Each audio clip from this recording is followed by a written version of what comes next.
Meet the people training AI to replace your doctor, lawyer, banker, and even your sommelier.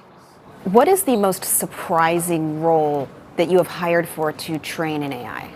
Lots of fun ones. We've hired wine experts who are able to recommend what pairing you should have with your dinner. Brendan Foote is the 22-year-old co-founder and CEO of Mercor, one of the hottest startups in Silicon Valley, valued at $10 billion. Hi, puppy. They manage a network of some tens of thousands of professional experts who help train the major AI models to think, act, and talk like them. Most people, I think, believe that AI just learns off the internet and what's out there. Why do you need humans involved in the process?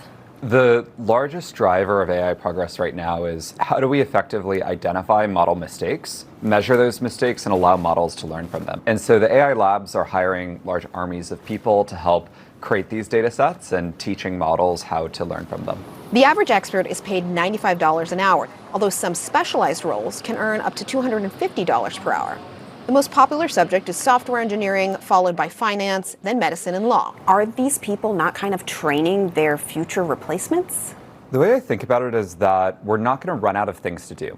As a society, we have so many problems that we need to solve. We need to cure cancer, we need to solve climate change, and making everyone 10 times more productive so that they're able to better work on those key problems is going to be a huge, huge benefit to how we make progress as a society. Mercor experts present the AI they are training with a prompt, then grade their response using a rubric they've created in consultation with other experts in their field.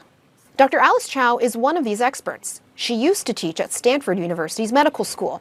Now her student is an AI model. So tell me what it's like when you sit down in front of the computer. What are you doing?